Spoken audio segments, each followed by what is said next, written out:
Twebaza Mukama abooluganda abaagalwa mmwe abagoberera ekigambo kya Katonda. Kisa kya Mukama waffe Yesu Kristo kibeere nammwe. Tulina essanyu olw'ekiseera ekirungi Katonda kyatuwadde okuyiga ekigambo kye. Mukisa munene nnyo gwe tufunye, ntera okubibagamba nti abantu bandibadde bafaayo nnyo olw'omukisa guno era tugwanirize nga Katonda bw'aba agutuwadde, kubanga mujjukira bwe twali tuyiga ekyokuyiga eky'omusango wadde ekiseera nga bwe kiri tujja kuddamu tukiyige ng'ekigambo kya Katonda bwe kyogera.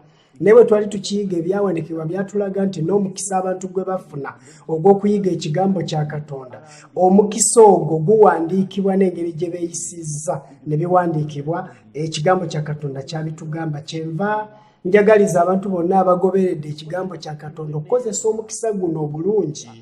Omukisa guno gubeere ogw'okulokola obulamu bwaffe, bireme kuba byakugaziya musango gwaffe, kubanga Yesu yabyogera mu Yokaana 12:48 ng'agamba nti ekigambo kya Katonda kitusalira omusango. Kyenva njagala nti nga tugenda okuyiga ekigambo kye yatusuubiza kutufuukira omuyigiriza omukulu era n'okutuwa engeri gye tuyinza okutegeeramu ebyawandiikibwa nga si nkola yaffe. N'olwekyo katwewombeke tusabe Katonda atuwe obuyambi bwe. Tukwebaza Katonda waffe, erinnya lyo liweebwe ekitiibwa. Tulina essanyu olw'obukuumi bwo era n'otuwa omukisa. Tulina essanyu kubanga otuwadde omukisa okuyiga ekigambo kyo. Tukusaba otuwe omwoyo nga bwe watusuubiza. Tuwe okutegeera okulungi nga tugenda okuyiga, era olokole obulamu bwaffe, tubeere ba mugaso mu kiseera kino. Kwe kusaba kwaffe mu linnya lya Yesu, amiina. Mu kaseera kano tugenda mu maaso n'ebyokuyiga bye twatandika ebiina omulamu omukulu ogugamba nti omwonoonyi afuuka atya omutuukirivu, ate ekyo tuli mu kukiyigira mu by'ekifo ekitukuvu. Ensonga lwaki tweyambisa ekifo ekitukuvu, kubanga ebyawandiikibwa ebitukuvu ekigendererwa kyabyo Pawulo yakyogera nti ebyawandiikibwa ebitukuvu byonna byaluŋŋamizibwa Katonda olw'okuyigiriza omuntu n'okumutereeza n'okumufuula omuntu asaanidde okukola ebirungi byonna. Ekyo kye kyali ekigendererwa nga Pawulo bwe yawandiikira Timoseewo mu bbaluwa ey'okubiri essuula ey'okusatu olw'ekumina n'omusanvu. Ebyawandiikibwa ebitukuvu ekigendererwa kyabyo kulongoosa mwonoonyi n'okumuggya mu busibe n'afuulibwa omutuukirivu mu maaso ga Katonda. Naye lwaki tweyambisa ekifo ekitukuvu? Kyekyo kyokka kye tuyinza okutegeereramu enteekateeka y'obulokozi nga bw'eri yonna mu bulambalamba bwayo, ate ekifo ekyo kitulaga engeri ensi n'eggulu gye birina enkolagana era n'enkolagana ya Katonda n'omuntu. Era okuyita mu kifo ekitukuvu, buli kizibu kyonna omwonoonyi kyasinkana oba mu mbeera z'obukristaayo, ebizibu bye tusinkana, tuyinza okufuna ekyokuddamu okuyita mu kifo kino. Kyenva ntera okugamba abantu nti ebyo ebibuzo bye mumbuuza katugende mu kifo ekitukuvu tulabe ebyawandiikibwa bikyogerako ki. Mukifuule ekintu ekya bulijjo nti bw'onaasinkananga ekintu ky'otategeera bulungi mu mbeera ez'obukristaayo, gendayo eri mu kifo ekitukuvu mu ngeri ennyangu nga tewali kubuzaabuzibwa kwonna oba okutawaanya ebirowoozo byaffe. Ojja kufunanga ekyokuyiga oba ekyokuddamu mu kifo ekitukuvu. Ensonga endala gye njagala mulowoozengako ku by'ekifo ekitukuvu, ekifo ekitukuvu ekyo singa kiyigibwa bulungi mu kyo tusobola okufuna omusana, era singa tugussa mu nkola kiyinza okuyamba ebizibu byonna ebiri mu kkanisa, era ekkanisa ey'abakristaayo eyinza okufuna obuyambi olw'ebizibu ebyo. Kubanga singa olaba engeri y'okusinza okuva edda n'edda wadde nga tulina enzikiriza za njawulo, ekifo ekitukuvu engeri gye kyali kyakolebwa, Abayisirayiri nga bava mu Misiri nga batuuse ku lusozi Sinaayi, Katonda yabayigiriza engeri gye bayinza okumusinzangamu ng'abantu be, era ebintu ebyo byonna byalagibwa mu kifo kitukuvu.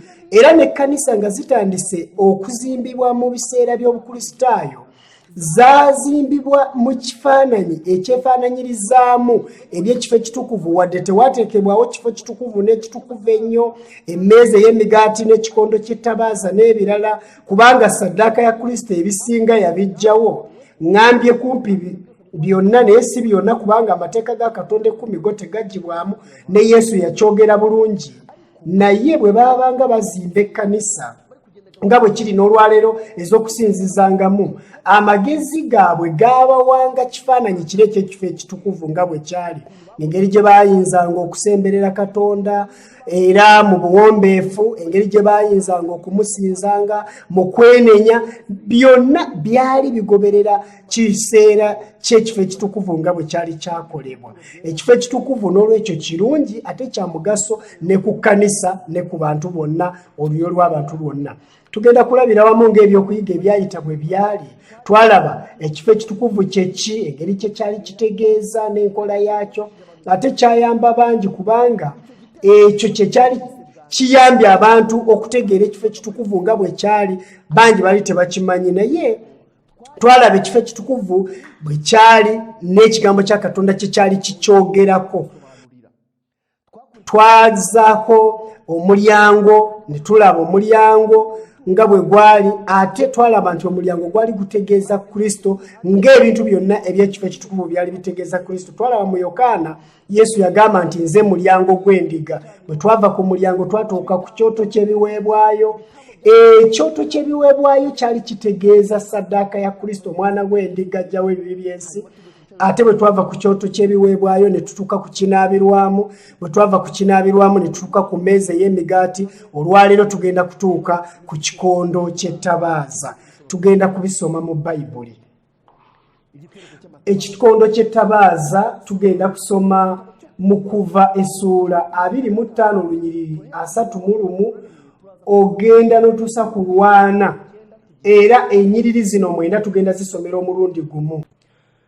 Kuva essuula 25 olunyiriri lwa 31 wagamba nti, era olikola ekikondo ne zaabu ennungi, ekikondo kiriweesebwa, entobo yaakyo n'omukonda gwakyo, ebikompe byakyo n'emitwe gyakyo n'ebimuli byakyo biribeera bya zaabu emu nakyo. Kiriba n'amatabi 6 ku njuyi zaakyo, amatabi 3 ku buli ludda. Buli limu ku matabi 6 liribeerako ebikompe 3 ebifaanana ng'ebimuli bya kaluwa omutwe n'ekimuli. Ne mu bikondo ebikompe 4 ebifaanana n'ekimuli kya kaluwa, emitwe gyakyo n'ebimuli byakyo. N'omutwe gube wansi w'amatabi 2 aga zaabu emu nago mu matabi 6 agava ku kikondo. Emitwe gyagwo n'amatabi gaago biribeera bya zaabu emu nakyo, kyokka kiribeera ekyaweesebwa ekya zaabu ennungi ekimu. Era olikola ettabaaza byakyo 7, era banaakoleezanga ebyettabaaza byakyo okwakira mu maaso gaakyo, n'ennamagalo waakyo n'essowaani zaakyo ez'ebisiriiza ziribeera bya zaabu ennungi, n'ettalanta eya zaabu ennungi bwe kirikolebwa n'ebintu ebyo byonna. Era weekuume obikole mu ngeri yaabyo gye walagibwa ku lusozi. Okutuusa ku lunyiriri luno olwana tulabye ebigambo ebikulu. Katonda yagamba Musa bwe yali amulagira okuzimba eweema, n'amugamba nga bwe tukirabye mu by'okuyiga era bwe tuzze tubiraba, buli kintu kyonna ekyali mu byakolebwanga mu weema kyali kitegeeza okujja mu busibe omwonoonyi. Sanyuka nnyo olw'ebigambo Musa bye yagamba abaana ba Isirayiri bwe baali bali mu ddungu nga bamaliriza eddungu nga batuuse ku lubalama lwa Yoludaani.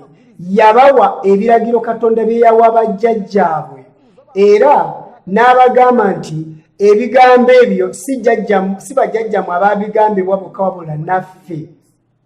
Katulabe ebigambo ebyo mu kyamateeka olwokubiri essuula 5 oluyo olusooka n'olwokuna waliwo bwe tuyiga ebigambo mu ndagaano enkadde ey'edda abamu nga bwe bakitwala nga balowooza nti bayibuli eri mu kubabuulira mawulire oba ebyafaayo.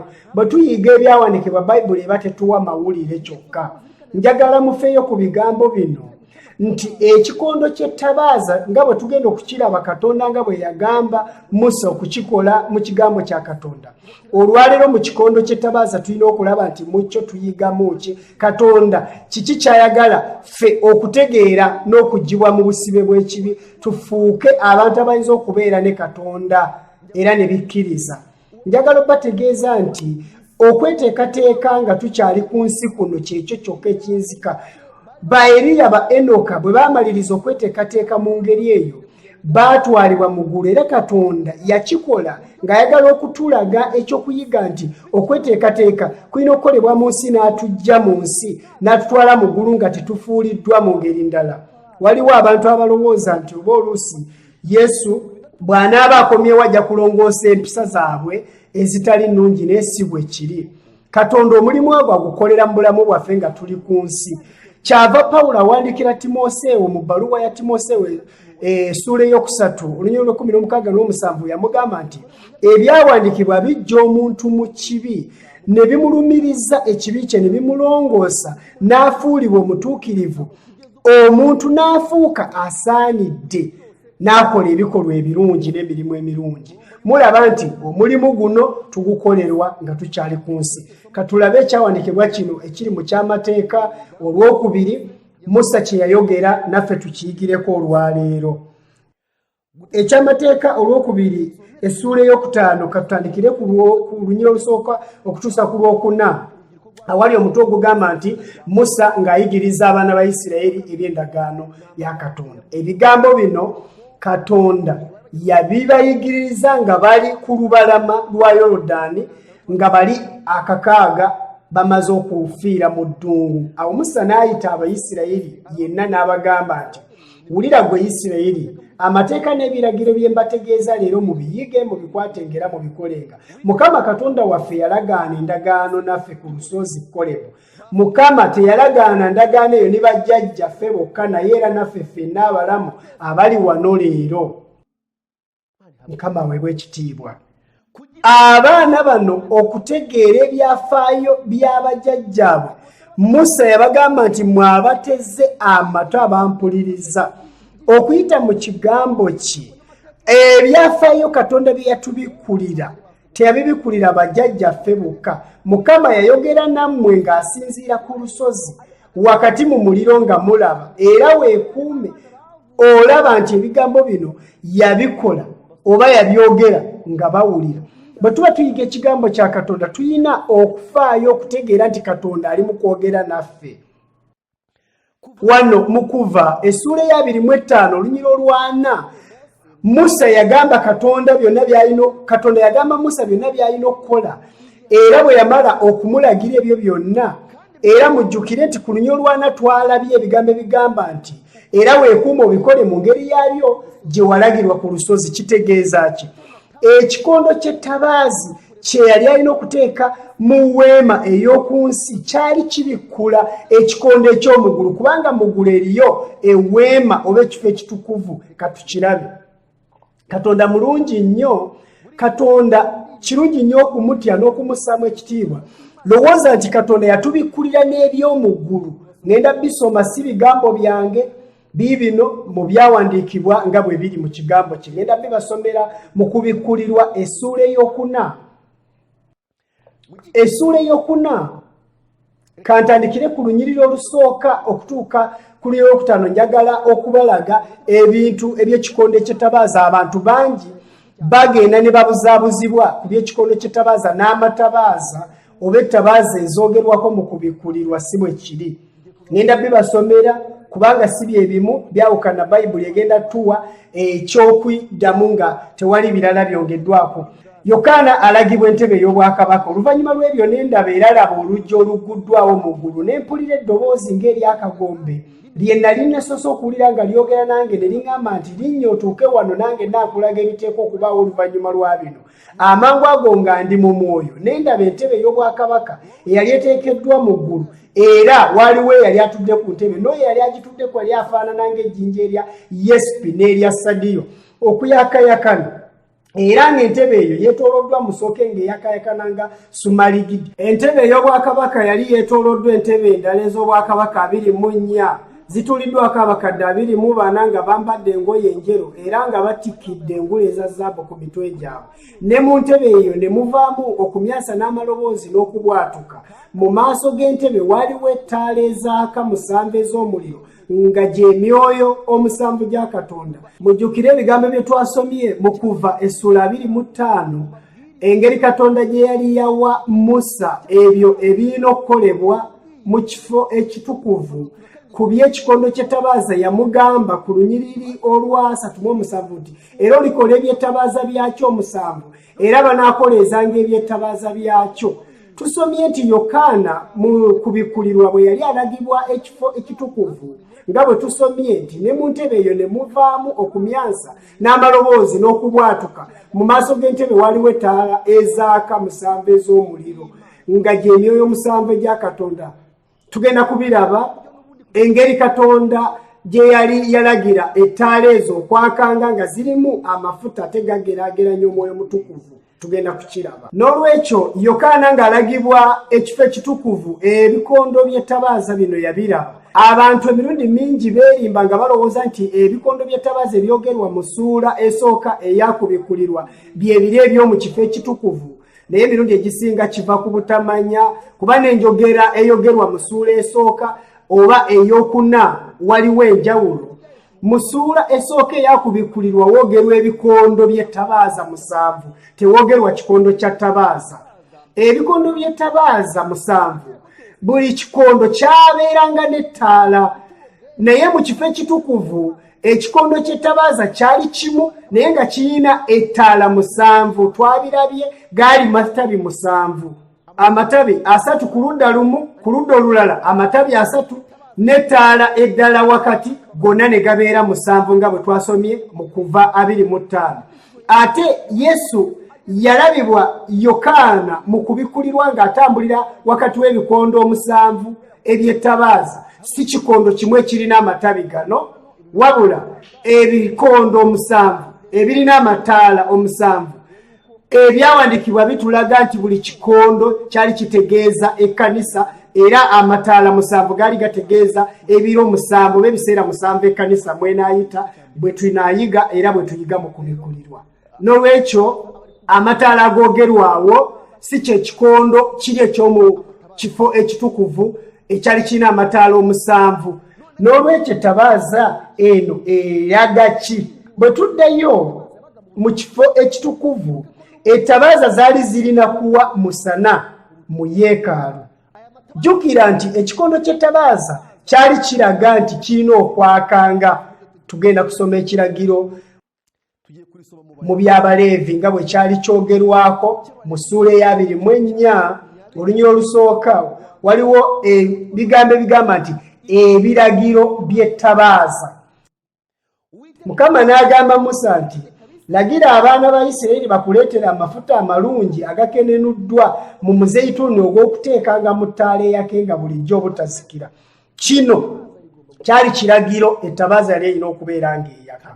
Ate okubeera ng'eyaka kyali kyetaagisa okubeerangamu amafuta.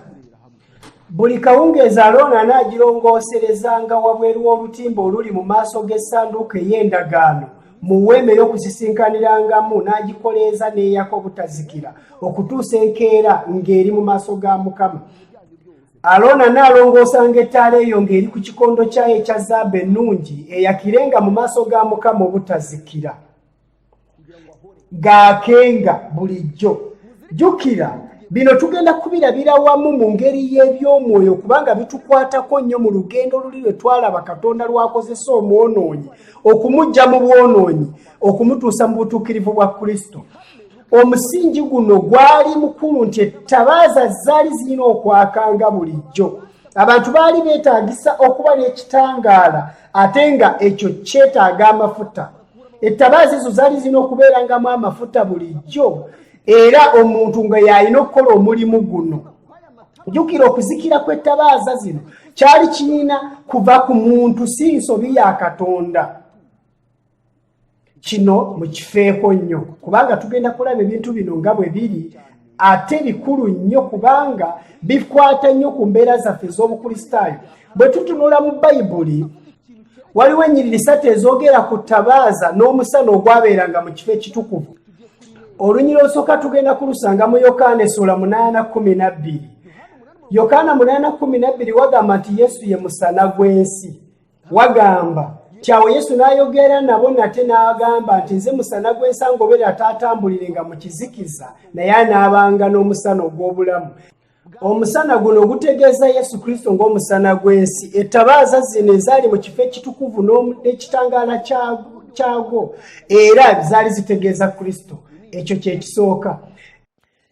Ekintu ekyokubiri tukisanga mu Zabbuli 10:19 olunyo lwa 15 wagamba nti ekigambo kyo ye ttabaaza eri ebigere byange n'omusana eri ekkubo lyange. Bazzemu tulaga nti ekigambo kya Katonda ye ttabaaza eri ebigere byaffe era musana eri ekkubo lyaffe mu lugendo lw'obukristaayo.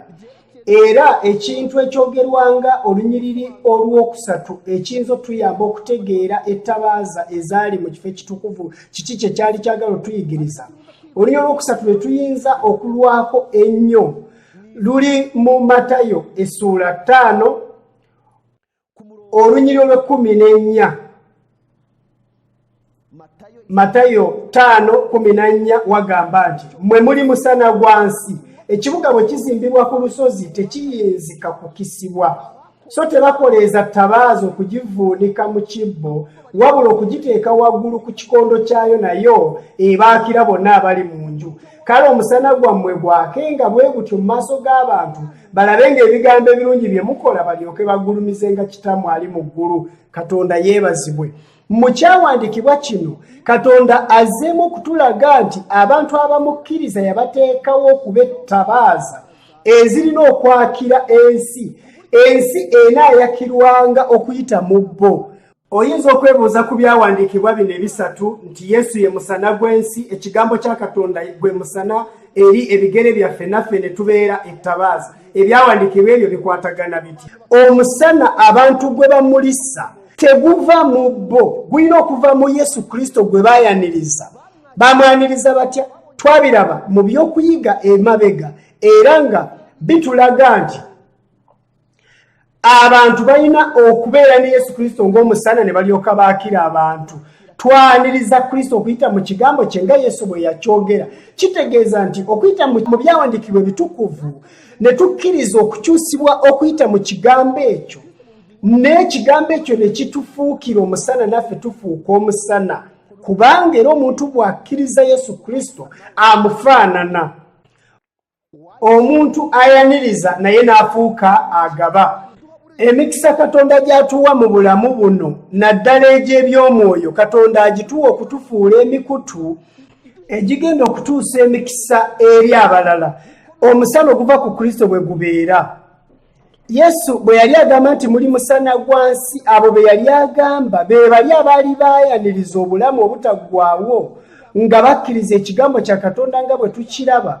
Abantu abo ne bafuuka omusana eri ensi. Ekigambo kya Katonda kitugambye nti ekibuga ekizimbiddwa ku lusozi tekiyinza kukisibwa. Ebyo bitegeeza ki? Omuntu yenna akkiriza omusana guno n'agwaniriza teri maanyi malala g'asobola kukozesa agakyusa abo abamwetoolodde, era teri maanyi malala g'ayinza kukozesa agakweka omusana oguli mu muntu oyo. Oba wonna we tutambulira, we tukolera, abo be twogera nabo mu bulamu bwaffe, omusana oguva ku Kristo bwe gutalagibwa eri abalala nti tuli ba Kristo, oyo gwe twetuuma tuba tulina ekizibu, tulina okwekebera. Tugenda kukiraba. Bagamba nti muli musana gwa nsi. ekibuga bwe kizimbibwa ku lusozi tekiyinzika kukisibwa so tebakoleeza Ettabaaza okugivuunika mu kibbo wabula okugiteeka waggulu ku kikondo kyayo naye baakira bonna abali mu nsi bwe biri bwe biwandiikiddwa nti Ettabaaza eno bagiteeka ku kikondo kyayo nayo neyakira abali mu nju bonna bwe mutyo omusana gwammwe gwakenga bwe gutyo mu maaso g'abantu balabe ng'ebigambo ebirungi bye mukola balyoke bagulumize Kitammwe ali mu ggulu. Ekigambo ekikulu mu bigambo bino njagala bategeeza nti okukkiriza kwaffe kulina okulagibwa mu bikolwa. Abantu tebayinza kulaba kukkiriza oba tebayinza kulaba Yesu mu ngeri ki wabula balina okubiraabira mu bikolwa byaffe. Embeera za Kristo n'obulamu bwa Kristo n'empisa za Kristo birina okulaga abantu nti ddala tuline Kristo. Kambabuulire ekyawandiikibwa Pawulo kye yawandiika eri ekkanisa y'Abaruumi. Ebbaluwa Pawulo gye yawandiika eri Abaruumi essula esooka olw'omunaana yagamba nti okusooka neebaza Katonda ku bwa Yesu Kristo ku lwammwe mwenna kubanga okukkiriza kwammwe kwogerwa ku nsi yonna. Pawulo eyali awandiikira ekkanisa y'e Ruumi. Jjukira ekkanisa eno yali wa Kayisaali mu bwakabaka obufuga ensi yonna. Baali bakristaayo abakkiriza Yesu Kristo n'ekigambo kye mu buzibu obutenkanika naye mu buzibu obwo bakkiriza Kristo n'ekigambo kye era obulamu bwabwe ne babuwaayo. Mulowooze kale mu bwakabaka bw'Abalomaani abantu abakkiriza Kristo nga si bantu ba bulijjo wabula nga bantu banene. Ebyo bitegeeza ki?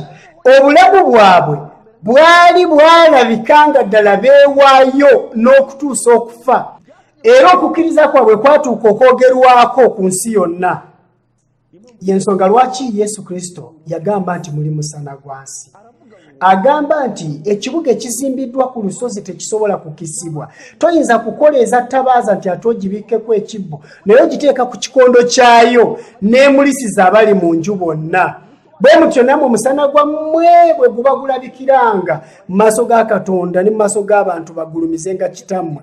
Ngenda bagamba ekintu ekikulu ekyawandiikibwa kino katukirabire mu lunyiriri olutukwatako ffenna nga tugenda kusoma ebigambo ebiri mu Matayo essula 25 awatulaga eby'olugero lw'abawala 10. Mu lugero lw'abawala bano 10 boogeramu eby'Ettabaaza ate ekintu kino kijja kutulaga akabonero n'omuwendo gw'okubeera abantu ba Katonda era Ettabaaza zaffe nga tezisobola kuzikira nga bwe zirina okubeera nga zaaka. Ettabaaza ez'omu kifo ekitukuvu zaali zirina okubeera nga zaaka. Tugenda kukirabira mu lugero lw'abawala bano nga tugenda kulaba ekiragiro ekyali kyaweebwa ku Ettabaaza era bangi kigenda kubaswaza. Ekiragiro ky'Ettabaaza twakisomye. Ettabaaza zaali zirina okubeerangamu amafuta zisobole okwakanga bulijjo oba nga bwe tukirabye mu byawandiikibwa. Ettabaaza zirina okubeerangamu amafuta zisobole okwakanga. Kitegeeza tulina okubeeranga n'okuluŋŋamizibwa kw'Omwoyo Omutukuvu empisa zaffe n'obulamu bwaffe bisobole okuweesa Katonda ekitiibwa era bibeere n'amaanyi agasikiriza abalala okwaniriza Kristo. Matayo 25 wagamba nti olugero lw'abawala 10 wagamba nti mu biro ebyo obwakabaka obw'omu ggulu bulifaananyizibwa abawala 10 abaakwata Ettabaaza zaabwe ne bagenda okwaniriza awasa omugole. Lwaki njagala okwogera ku kigambo kino n'okufaayo nnyo eri kyo? Kubanga tuli mu biseera eby'enkomerero ebituteekateekera okwaniriza awasa omugole. Olugero luno lutulaga mu ngeri esinga ebiseera byonna okusinga nga bwe kyali wadde era abalala lwali lubakwatako naye mu kiseera kino lutukwatako nnyo. Ne bagenda okwaniriza awasa omugole naye bannaabwe abataano baali basirusiru n'abataano be baalina amagezi. Kino kintu kikulu nnyo okuba nti enjawukana oba enjawulo eri wakati w'abantu abakristaayo nga abamu bwe babyetuuma abalala nga babyetuuma bwetuumi naye nga bambi si bwe bali. Ebibiina bino ebibiri birina okulabika. Mazima ag'ennaku agana kuwaza naye bwe kiri okuva edda n'edda abawala abataano balina okubeerawo. Teri ayinza kwagala kubeera mu ludda olw'abawala abasirusiru naye era tebayinza kubula. Olunya olwokubiri naye bannaabo abataano baali basirusiru n'abataano be baalina amagezi kubanga abasirusiru bwe batwala ettabaaza zaabwe ne bateetwalira mafuta. Ensobi ennene nnyo abawala abataano abasirusiru gye baakola batta ekiragiro ky'ettabaaza. Ettabaaza ez'omu kifo ekitukuvu zaali zirina ekiragiro kyazo. Abaleevi essuula 24 twabisomye okutandika kunya olusooka wagamba nti ebiragiro by'omu weema. Mukama n'agamba Musa nti lagira abaana ba Isirayiri bakuleetera amafuta amalungi agakenenuddwa mu muzeyituuni ag'okuteekanga mu ttaala eyakenga bulijjo obutazikira. Kyali kiragiro nti ettabaaza okwaka erina okubeerangamu amafuta Abayisirayiri ge baali balina okuleetanga kubanga be baali bavunaanyizibwa okuleetanga amafuta ettabaaza zibeere nga zaaka. Era batugambye amafuta gano nga bwe gaali galina okuba si mafuta gonna g'osanze ettabaaza esobole okwakanga bulijjo. Kati batugambye nti abawala mu magezi gaabwe ag'ensi eno obutali butuukirivu babutuumye okuba n'amagezi ag'enkomeredde nga temuli. Bafuna amagezi ne bagamba nti ettabaaza katuzitwale naye tetulina mafuta. Wulira ekiragiro ky'ettabaaza bwe baakitta. Ebyavaamu tugenda kubiraba.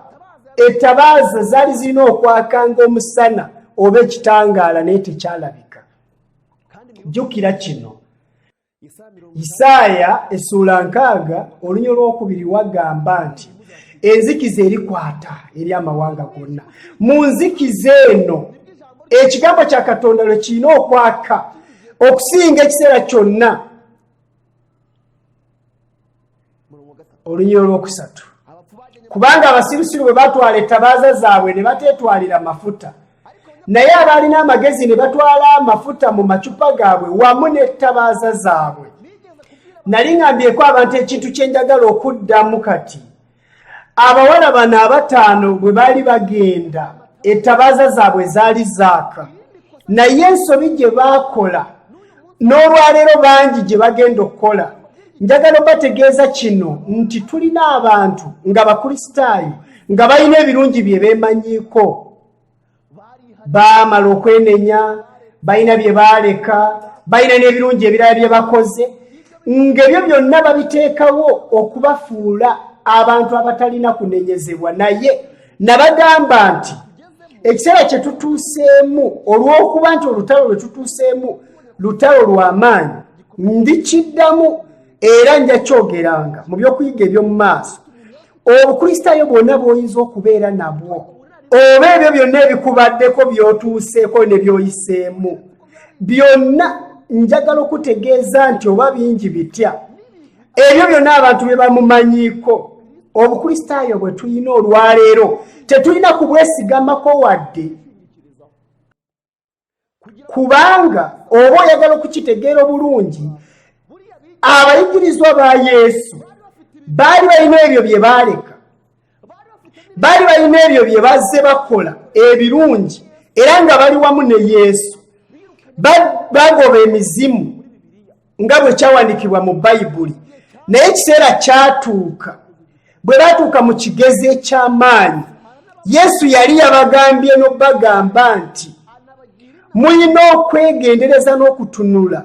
Naye Peetero ne banne bwe bajjukira ebirungi bye bazze bakola n'okusalawo kwe baasalawo nga bagoberera Yesu ne bajjukira ebyo byonna bye bayiseemu n'okubuulira enjiri kwe bakoze nga bagamba nti tetuyinza kuzikirira oba okusingibwa. Naye ebyawandiikibwa bitugamba nti Yuda yasooka n'amulyamu olukwe, Peetero n'addamu n'amwegaana, ekibiina ekyaddako kyonna ne kimudduka. Obukristaayo bwo obwesiga kyenkanawa. Y'ensonga lwaki mbagamba kino nti ensobi ennene ennyo gye tuyinza okukola twagirabye abawala bano abataano bwe baagikola nti baamala okwerabira amafuta ne bagenda ne beenyumiriza mu bukristaayo bwabwe ne babwesigamako, kubanga abawala abataano baatugambye nti naye abalina amagezi ne batwala amafuta mu macupa gaabwe wamu n'ettabaaza zaabwe. Bano abawala ab'amagezi baali balina ettabaaza nga zaaka, naye wadde ettabaaza zaabwe zaali zaaka tebaazeesiga nti balabe nti ekyo kimala, wabula baazitwala zaaka ettabaaza zaabwe ne batwala n'amafuta. Kambabulire kino abooluganda, temulaba ekiseera kye tutuuseemu olwaleero bangi bagenda kuwemuka, era olw'okulindirira bangi bagenda kuwemuka. Kambabuulire kino, temulaba nti abantu mu bukristaayo bwabwe balina bye baleka omwenge n'ettaaba n'ebitamiiza, obwenzi n'ebirala byonna bye baleka, era oluvannyuma lw'okubireka ne bakolera n'ebintu mu maaso ga Katonda. Bakoze bingi mu mulimu gwa Mukama, babuulidde enjiri n'ebirala bingi, naye kambabuulire ekintu ekikulu kye njagala obategeeza olw'okutta ebiragiro ebibiri: okwesiga ettabaaza nti kubanga zaaka, okwesiga obukristaayo bwo bw'olina olwaleero. Nga bwe tulaba ekikondo ky'ettabaaza mu kifo ekitukuvu nga bwe tulusomye mu Matayo 25, era ne mu Matayo bwe twalabye nti tuli ttabaaza z'ensi. Olwo ebikolwa byaffe birina okulabikira mu maaso g'abantu bagulumize Katonda. Naye njagala obabuulira kino nti ebiseera bye tutuuseemu twetaagisa okufaayo eri ebiragiro by'ettabaaza ne tulaba oba tulina amafuta agamala, nga tulina omwoyo wa Katonda amalira ddala. Abawala abagezi baali balina ekyama, baali balina emigabo ebiri: amafuta agaali mu ttaala zaabwe nga zaaka, n'amafuta amalala agaali mu ccupa agabayamba mu kiseera ekyakabi. Era ne mu kiseera kyaffe kino twetaaga emigabo ebiri egy'omwoyo wa Katonda. Emigabo gino ebiri egy'omwoyo wa Katonda bwe mwagala okugimanya mujje muyige Yoweri essuula 2 egyogerwako ng'enkuba eya Togo n'enkuba eya Ddumbi. Abantu abataaweebwa migabo gino ebiri egy'omwoyo wa Katonda tebalina kye basobola kutuukako. Tolaba mu kiseera kino nti abantu abamu baaleka omwenge n'ettaaba. Tolaba nti abantu baaleka obubbi n'ebibi ebirala ng'ebyobwenzi. Era njagala obategeeza nti okusinziira ku biragiro by'ettabaaza bye tulabye, ebintu by'otaakola ng'okyanya omwenge ogenda kubikola olw'obutatunula ng'oli mu kristaayo. Okuwemuka kw'otaakola ng'okyanywa ebitamiiza ogenda kuwemuka olw'obutatunula. Okutegeera ebintu bino nti si kusussa. Peetero okwegaana Yesu, yamwegaana muyigirizwa we. Kambabuulire ekintu kino, njagala obategeeza nti obunnabbi buno tubuyiga ku mpapula ng'olaba nti mawulire g'oyiga, naye okutuukirira kwabwo n'olulimi olumanyi okwogera obulungi ebyawandiikibwa bitugamba nti terusobola kukinnyonnyola oba obuzito bwakyo. Abooluganda, mbeegayiridde tuddeyo tukebere ettabaaza zaffe. Lwaki mbagamba nti tuddeyo tukebere ettabaaza zaffe? Abawala bali abagezi n'abasiru, ekiseera bwe kyatuuka okukebera ettabaaza zaabwe balabe oba ddala ziri bulungi, abawala ab'amagezi bo baali baakikola dda nga baakirowoozaako nga n'ekiseera tekinnatuuka, era nga ebyo byonna ebineetaagisibwa baabikola. Naye abasirusiru bo okwekebera okwo baali tebaakikola. Njagala obabuulira amazima nti mu biseera bino obukristaayo bw'abantu ng'owooluganda omu bwe yakyogerako, tulina okwawulibwamu enjuyi bbiri. Nga bwe kyali ekiseera eky'okwaniriza awasa omugole nga kituuse, ebyawandiikibwa bitugamba nti abawala baali 10. naye bwe bagenda okwaniriza wasa omugole nga bali 10 njagala bategeeza nti ekyogamba nti abamu baali basirusira abalala nga baali bagezi kyategeerekeka mu kiseera ekyo naye bonna bagenda nga bali 10 ng'ettaala zaaka newankubadde ng'ekyamba abasirusiru baali tebakimanyi naye njagala bategeeza kino nti ekiseera ky'okukomawo kwa Kristo omulundi ogwokubiri bwe kinaaba nga kisembedde enjuyi bbiri zirina okulabika. Ekisookera ddala njagala bategeeza nti ku nsi yonna eddiini ziri mu kwegatta, gavumenti z'amawanga ziri mu kwegattira wamu, era njagala bategeeza nti ensonga eriemu yokka egenda okusigala ng'eyawula abantu ne bagenda ku kkono ne ku ddyo, abasirusiru n'ab'amagezi. Njagala bategeeza kino tusomye ku lunyiro lwokuna nti naye abaalina amagezi ne batwala amafuta mu macupa gaabwe wamu n'ettabaaza zaabwe. Abasirusiru tebagatutte kye mba mbagamba kino. Abantu abataawemuka mu bbanga eddene lye baamala nga banywa omwenge oba mu bibi ebingi byamala ebbanga eddene nga bakola bagenda kuwemuka olw'obulagajjavu mu bukristaayo bwabwe.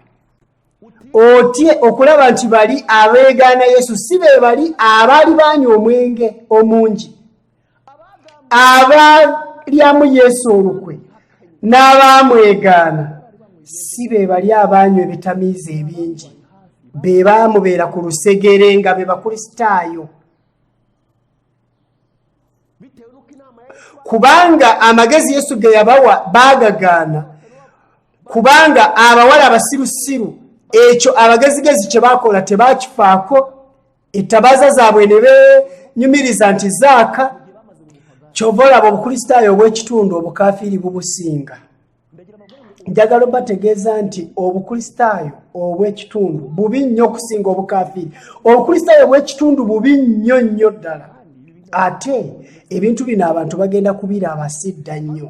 Waliwo oluganda omwe yayogera ku by'ekirwadde kino mu nnaku zino, naye ebigambo bye yakozesa byansanyusa. Kambabuulire kino. Newankubadde nga abantu bangi bagamba nti ebya coronavirus tebirina bunnabbi bulimu nti kubanga bo balina bye balowooza, naye njagala bageraageranyiriza ekigezo ekiweebwa abo abagala okukola ekigezo ekisembayo. Bw'obanga osingiddwa ekigezo ekyo oba olaze okweteekateekako eri ekigezo ekikulu ky'ogenda okukola mu maaso, era nti bw'onaatambulira mu lunyiriri olwo ogenda kuwangulibwa, kale ekyo ne kibanga ekikuzuukusa. Era bwe wawangulanga ekyo ekigezo ekisooka kyakuwanga n'essuubi nti ekigezo ekinaddako nakyo ogenda kukyeteekateekera ddala era obeere mu lunyiriri olwo ng'olina amaanyi n'obumalirivu. Njagala bagamba nti buli muntu yenna ali mu kiseera bwe kityo nga teyeeteeseteese, ali mu kusalawo mu ngeri embi ddala. Muwulire ekintu kino nga tugenda mu maaso ku lunyiriri olw'omukaaga.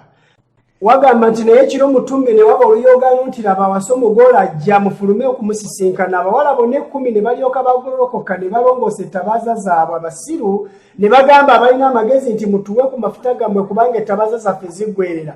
Naye abalina amagezi ne baddamu ne babagamba nti mpozi tegatumale ffenna nammwe waakiri mugende eri abatunda mwegulireyo. Abawala abasirusiru baali bagenda okugula amafuta awasa omugole n'atuuka. Abo baali beeteeseteese ne bayingira naye mu mbaga ey'obugole oluggi ne luggalwawo. Oluvannyuma abawala bali abasirusiru ne bajja ne bagamba nti mukama waffe tugulirewo. Naye ye n'addamu n'agamba nti mazima mbagamba nti sibamanyi, kale mutunule kubanga temumanyi lunaku newankubadde ekiseera. Abooluganda, njagala bategeeza nti ekiseera kyatuuka mu ttumbi oyo awasa omugole ng'azze. Abawala abasiru ne bategeera obunafu bwabwe n'obuzibu bwabwe. Bamanya nti ebyo byonna bye baakola mu kweteekateeka, mu kubuulira enjiri, mu effort, mu kukulembera, mu kwewaayo kwonna nga tewali wadde n'ekimu kibagasa okugyako okuweebwa omwoyo omutukuvu ku ddala erya waggulu. Ne batandika ne bagamba nti bannaye naffe mutuwe omwoyo. Naye bali ne bagamba nti tekisoboka wabula mugende eri abo abatunda mugule amafuta. Kambabuulire kino. Mubadde mukimanyi nti okwebuzaabuza abantu kwe balina olwaleero ekigambo kya Katonda ne kyogerwa abantu ne bawakana, ne babuulirwa abantu ne bagaana. Mubadde mukimanyi nti ebyawandiikibwa bitugamba nti ekiseera kirituuka abantu bategeere bagambe nti obubaka buli bwe mwali mwogera n'ebigambo ebisongoovu bye mwayogeranga byali wansi nnyo ddala okutuusa ku kiseera kyano siga mwali mutukuba n'otukuba abantu bajja kutegeera obunafu bwabwe ng'ekiseera kiyise. Olwaleero abantu tebeetaaga bubaka. Abawala abasirusiru baali tebaagala kukola ekyo ekyetaagisibwa, naye ekiseera kyatuuka ne bagenda okunoonya amafuta nga bakozesa amaanyi gonna ge balina, naye ne bitabagasa. Ekiseera kyali kyayita. Abooluganda, kino kyekiseera ekyokwakisa ettabaaza zaffe, ate tukirabye nti abawala abagezigezi bakikola. Kambasomere ebigambo ebiri mu kitabo Essuubi Eritaggwaawo peegi 253, ekitabo kyennina Essuubi Eritaggwaawo peegi 253 ogenda n'otuuka ku 254, bagamba nti okujja kwa Kristo nga bwe kwategeezebwa mu bubaka bwa malayika ow'olubereberye kwamanyibwanga okujja kw'omugole omusajja, okudda obujja okwaliwo era ne kusaasaana wonna abantu kwafaananyizibwanga abawala abagenda okusisinkana n'awasa omugole. Mu lugero luno so era n'olw'Amatayo 24 lutulaga ebibiina bibiri bonna abatwala ettabaaza zaabwe Bayibuli nga bakozesa ekitangaala okuva mu yo ne bafuluma okusisinkana n'awasa omugole. Nga bwe tweteekateeka okusinkana Kristo, naye bali abaali abasirusiru batwala ettabaaza zaabwe nabagambye nti tulina okuweebwa emigabo ebiri ku mwoyo wa Katonda eri abo bonna abeeteeseteese okusinkana Kristo. Emigabo gino ebiri tulina okugiweebwa. Bw'oba oyagala okutegeera amafuta nti gategeeza omwoyo mutukuvu ojja kusoma mu Zeekaliya essuula 4 mu Bayibuli. Abawala baali balina amagezi batwala amafuta mu ccupa zaabwe n'ettaala.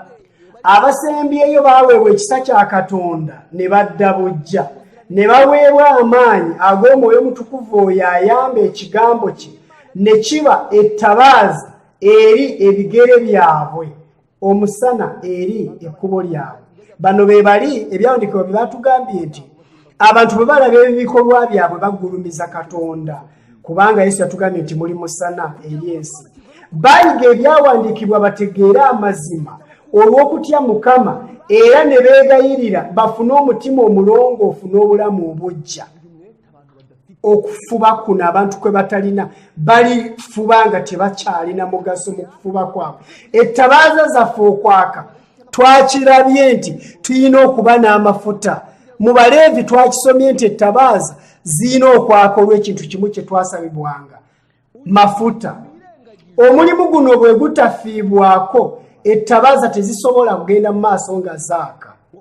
Bayiga ebyawandiikibwa bategeere amazima olw'okutya Mukama era ne beegayirira bafune omutima omulongoofu n'obulamu obujja. Mu kitabo eky'Olungereza batugamba nti buli omu yali alina ebyamubaako mu ngeri ye era nga alina enkolagana ey'omukwano mu ngeri ye ne Katonda we. Newankubadde ng'abamu bayinza okubinyoma nga bagamba nti oli atandise okutuleetera ebyokwolesebwa n'okuwulira amaloboozi naye si bwe kiri. Eddoboozi omwonoonyi lye yeetaaga okuwulira liri mu kigambo kya Katonda. Naye njagala obabuulira kino, newankubadde nga nkimanyi nti waliwo abatakkiriza nkolagana ya muntu ne Katonda, naye batugambye nti abawala bano buli omu yali alina ebyamubaako mu ngeri ye. Batugambye nti abawala bano abagezi buli omu yali alina ebyo ebyamubaako ku kiti kye. Era batugambye nti buli muntu yenna alina okubeera n'enkolagana ye ne Katonda we. Naye abantu baagala obukristaayo obw'ekigaali, baagala okubeera ng'ekibiina kwegamba oba ebibiina by'emizannyo. Buli omu nga alina okubeera n'embeera ze era bw'ozoogerako nga oba oli awo mulina n'okulwana.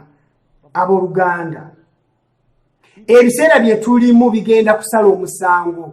Ne bw'otayogera ebigambo ne bisirikirwa, ekiseera kye tulimu kigenda kusala omusango. Njagala kale tusobole okwekebera.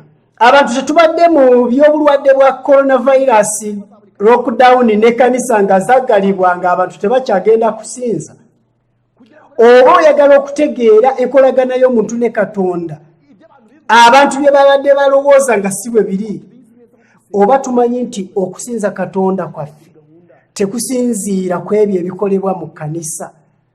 Kubanga tumanyi bulungi mu Bayibuli nti Abayisirayiri si buli Ssabbiiti nti bagendanga mu yeekaalu.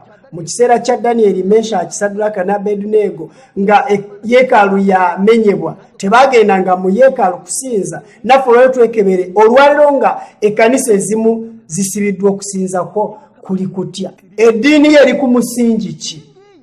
Eno ntandikwa kifaananyi Katonda kye yatuwa okukebera obukristaayo bwaffe, wadde abamu tebakyagala. Naye njagala nkubuulire, omukyala wange lumu yambuulira ekigambo ekyanneewuunyisa, n'aŋŋamba nti ebintu bya coronavirus bino abamu bye bazannyisa kye batamanyi. Kiringa bw'oyinza okuva e Kampala ng'ogenda e Masaka, naye bw'oba wakatuuka ekyengera n'otandika ne weekaabya nti olugendo luwanvu. Abantu bakyekaabya. Ebyawandiikibwa bitugambye nti abawala ab'amagezi buli omu yali alina buli muntu ku kiti kye, ebyo ebyamubaako. Kati kebera olaba oba olina amafuta mu ttaala yo, oba ettaala erina amafuta, kebera olabe nti amafuta galimu gamala, ganakutuusa mu kiro, ganaakeesa ekiro kino kye tugenda okwolekera. Ye Kristo bw'anaaba akomyewo, ettabaaza ye eriba ekyayaka. Kebera ebintu ebyo, ettaala yo enaaba ekyayaka. Nkwegayiridde, njagala ebintu bino ofeeyo nnyo okubirowoozaako w'Oluganda, kubanga ebyabeera ku bawala bano kyakulabirako eriffe nti baakeesa ekiro ettaala nga zikyayaka. Njagala okebera oba ettaala enaayaka okutuusa ekiro nga kikedde. Weekebere.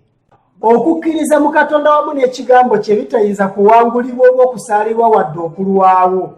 Abalala baatwala ettabaaza zaabwe naye ne bateetwalira mafuta mu macupa, bagoberera bugoberezi.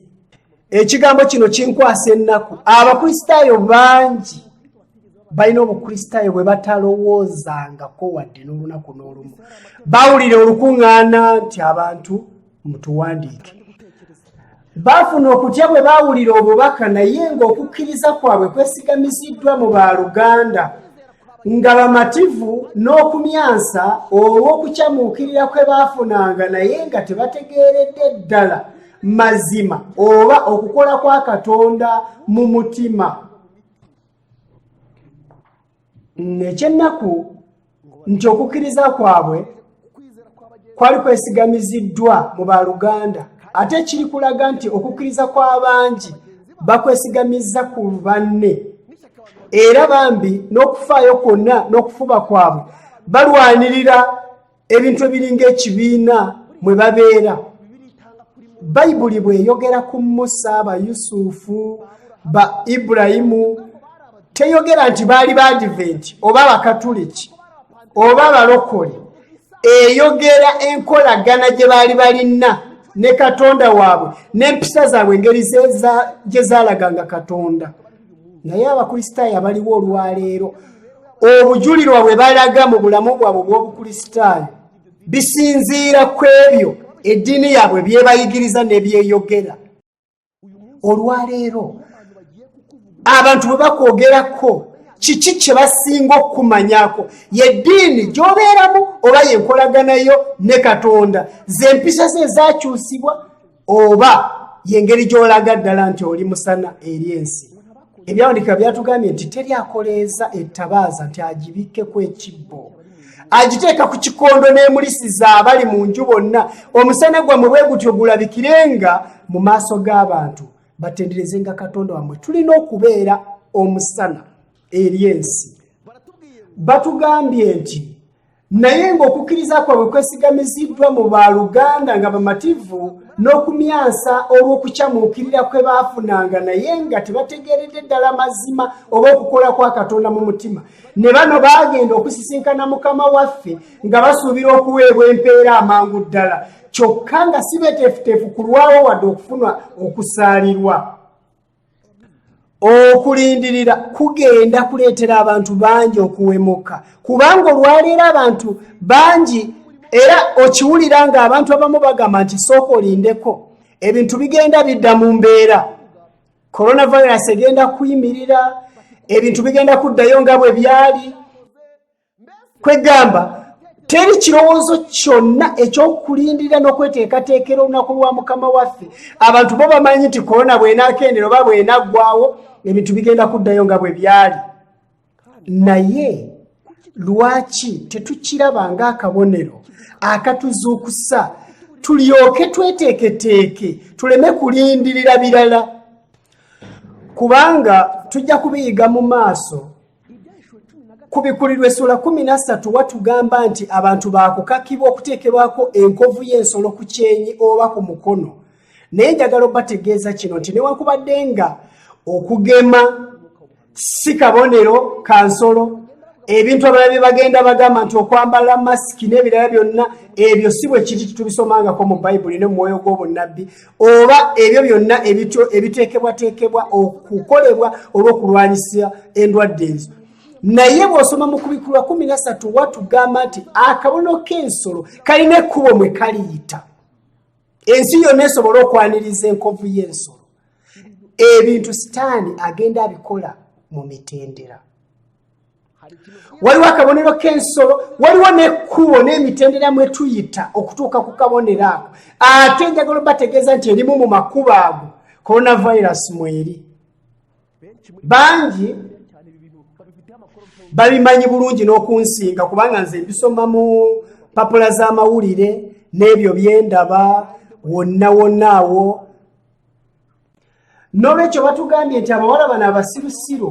bagenda okusisinkana mukama waabwe nga basuubira okuweebwa empeera amangu ddala kyokka nga si beeteefuteefu kulwawo wadde okufuna okusaalirwa okugezesebwa bwe kwajja okukkiriza ne kuwola ettabaaza zaabwe ne zizikira amafuta g'olina mu ttabaaza yo ganaakeesa ekiro kino oba ebibyo byakuggwa ng'ebyabawala abasirusiru bwe byaggwa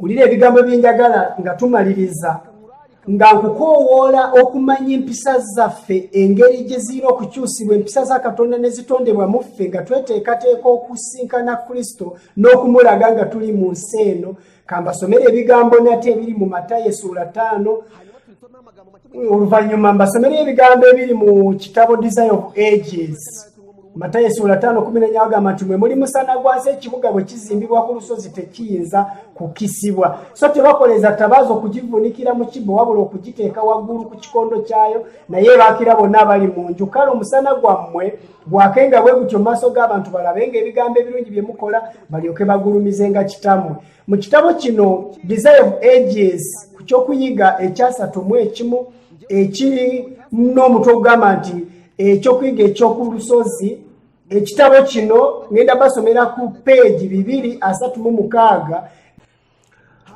wagamba nti muli musana gwansi abayudaaya balowooza okusuubira emiganyulo gy'obulokozi ku ggwanga lyabwe lyokka naye kristo yabalaga nti obulokozi bulinga okumasamasa kw'enjuba kwa nsi yonna mu bulamba kino kirabo katonda kyatuwa ffenna nti eddiini ya bayibuli si yakusibibwa wakati mu bibikka by'ekitabo oba munda mu bisenge by'ekkanisa si yakuteekebwa bbalirirwe olw'okuganyula kwaffe kwennyini era oluvannyuma mu kwegendereza n'eteekebwa ku mabbali nate yakutukuza obulamu bwa bulijjo obweyolekera mu buli bugulanyi obw'ebyobusuubuzi era ne mu nkolagana zonna ez'omu bantu mwe tuwangaalira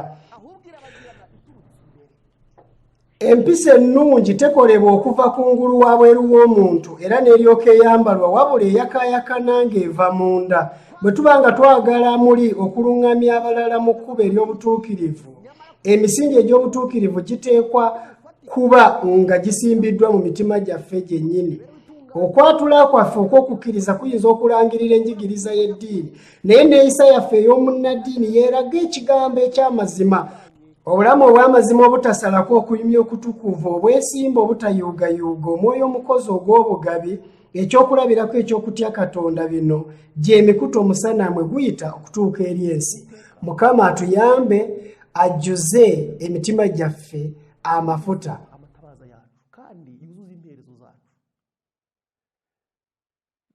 Leka Omwoyo Mutukuvu ajjule emitima gyaffe asobole okukyusa obulamu bwaffe, atukyuse okuba abafaanana Kristo nga bwe tusomye.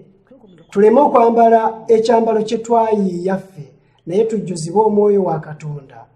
Mukama atuwe omukisa nga bwe yatusuubiza, era atuwe emitima emijja egiraga ebibala mu bulamu bwaffe obwa buli lunaku. Nga bwe tusomye, tube abantu abafuba abeeteeseteese Kristo era tumuteeketeeke eri abalala. Mukama atuwe ekisa ekyo okuyita mu Yesu Kristo. Amiina. Katusabe.